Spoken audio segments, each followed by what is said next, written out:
श्री स्वामी समर्थ स्वामी सेवेकरांनो, स्वामी महाराजांच्या कृपेने तुमच्या सगळ्या चांगल्या इच्छा पूर्ण हो ही स्वामीचरणी प्रार्थना करते आणि आजच्या या व्हिडिओला सुरुवात करते। तर स्वामी सेवेकरांनो, आपल्या सर्वांनाच माहीत आहे की दत्त जयंती येणार आहे। येत्या 26 डिसेंबरला दत्त जयंती आहे आणि दत्त जयंतीनिमित्त आपण वेगवेगळ्या सेवा उपासना करतच असतो की ज्यामुळे आपल्याला पुण्यप्राप्ती होईल, अधिक पुण्यप्राप्ती होईल। कारण दत्त जयंती सप्ताहात किंवा दत्त जयंती येण्या अगोदर कोणत्याही सेवा आपण केल्यानं त्याने अनंत पटीने आपल्याला पुण्याची प्राप्त होत असते आणि दत्त महाराजांचा अखंड आशीर्वाद देखील आपल्याला प्राप्त होत असतो। म्हणूनच अशा दत्त जयंतीनिमित्तच ज्यांना काही सेवा करणं शक्य झालं नाही त्यांनी तारक मंत्राचे पठण तरी या दत्त जयंती सप्ताहात नक्की करावे। म्हणूनच तारक मंत्राचे पठण दत्त जयंती सप्ताहात कसे करायचे, तसेच तारक मंत्राचे महत्त्व काय आहे आणि स्वामींच्या आवडतीची ही सेवा कशी करायची याबद्दल संपूर्ण माहिती आपण आजच्या या व्हिडिओमध्ये पाहणार आहोत। म्हणूनच हा व्हिडिओ शेवटपर्यंत नक्की बघा। श्री स्वामी समर्थ। तर स्वामी सेवेकरांनो, तारक मंत्र हा स्वामी महाराजांचा अत्यंत आवडतीचा मंत्र आहे आणि अत्यंत प्रभावी देखील आहे आणि तारक मंत्र या दोन शब्दामध्येच त्याचा अर्थ देखील सामावलेला आहे। तारक मंत्र म्हणजे जो आजाराने ग्रासलेला आहे, चिंतेने त्रासलेला आहे, विविध अडचणीने घुरपटून गेलेला आहे, अशा सर्व भक्तांना तारण्यासाठी स्वामी महाराज नेहमी काही ना काही उपाय करतच असतात आणि आपण आयुष्यामधल्या अशा अनेक अडचणीपासून, अशक्य कोटीच्या अडचणीमधून सहजपणे निघावं म्हणूनच स्वामी महाराजांनी तारक मंत्राच्या रूपाने आपल्याला अनमोल भेट दिलेली आहे। आणि स्वामी सेवेकरांनो, तारक मंत्रामध्ये एवढी प्रचंड शक्ती आहे ना की तुम्ही याचा विचारसुद्धा करू शकणार नाही। कारण साक्षात स्वामी महाराजांची शक्ती तारक मंत्रामध्ये एकवटलेली आहे। म्हणूनच स्वामी सेवेकरांनो, दत्त सेवेकरांनो, हा मंत्र तुम्ही म्हणायला सुरुवात तर करा। तुम्हाला दररोज म्हणणं शक्य झालं ना तर अतिउत्तम, पण जर का ज्यांना दररोज म्हणणं शक्य होत नाही त्यांनी दत्त सप्ताहात तरी ह्या मंत्राचं पठण करायला सुरुवात करा।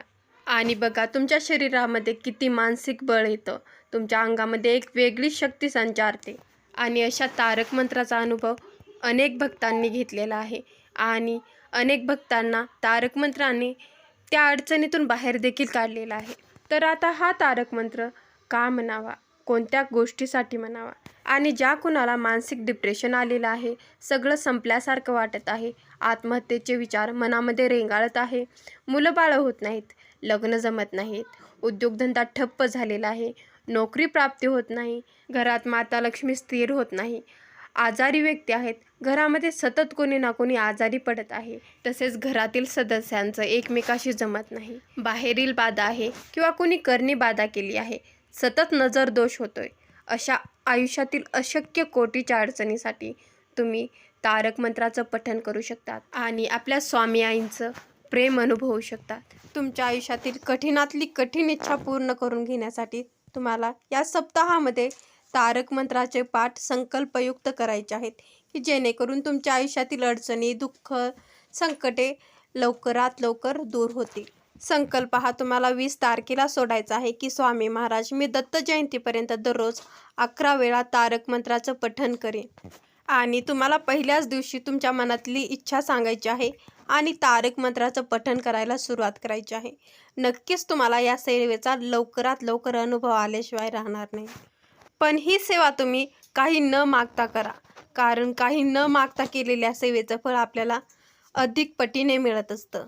ही सेवा फक्त आपल्या स्वामी महाराजांची दत्त जयंतीपर्यंत सेवा करायची या भावनेने करा। तुमच्या आयुष्यामधल्या असंख्य कोटीच्या अडचणी दूर होतील। स्वामी माऊली तुम्हाला ते देतील जे की तुमच्या नशिबात सुद्धा नसेल। तुमच्या आयुष्यातील कोणत्याही अडचणीसाठी तुम्ही तारक मंत्र म्हणू शकता। एकाकी एकटं वाटतंय, म्हणा तारक मंत्र, रडू येतंय, म्हणा तारक मंत्र, मनामध्ये वाईट विचार येत आहेत, म्हणा तारक मंत्र। आपल्या आयुष्यातील असंख्य कोटीच्या अडचणीवर एकच औषध म्हणजे स्वामी महाराजांचा तारक मंत्र। तारक मंत्राबद्दल सांगावं तेवढं कमीच आहे, शब्दात देखील वर्णन करता येत नाही, एवढा शक्तिशाली आहे स्वामी महाराजांचा हा तारक मंत्र। म्हणूनच ह्याच तारक मंत्राचा आपल्याला दत्त जयंती सप्ताहात पठण करायचं आहे आणि हा तारक मंत्र आपल्याला फक्त पठण करायचा नाही तर मनापासून व श्रद्धेने पठण करायचं आहे। तारक मंत्राच्या प्रत्येक ओळीमध्ये त्याचा अर्थ सामावलेला आहे। म्हणूनच स्वामी शक्ती एवढी अफाट आहे की आपल्या मनालाच आपल्याला सांगावं लागेल की हे भय पळून जाऊ दे. स्वामी माऊली असताना तू घाबरतोच कशाला?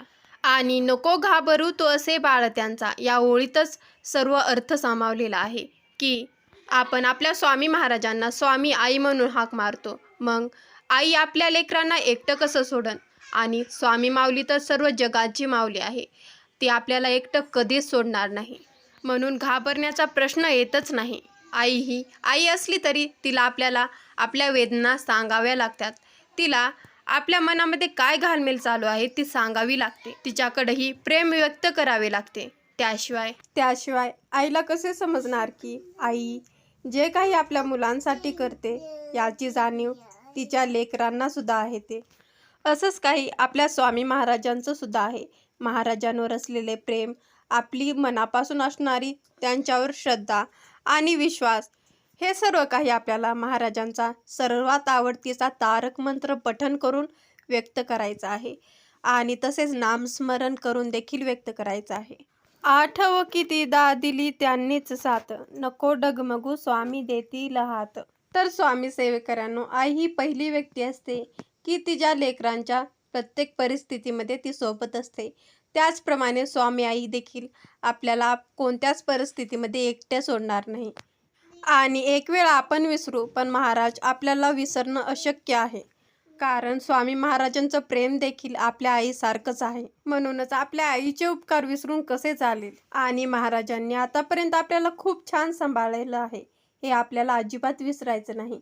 आणि आपल्या मनाला सतत सांगायचं आहे की हे मना, तू निशंक हो, निर्भय हो, कसलीही चिंता करू नकोस, कारण स्वामी आई आपल्या पाठीशी सदैव उभी आहे.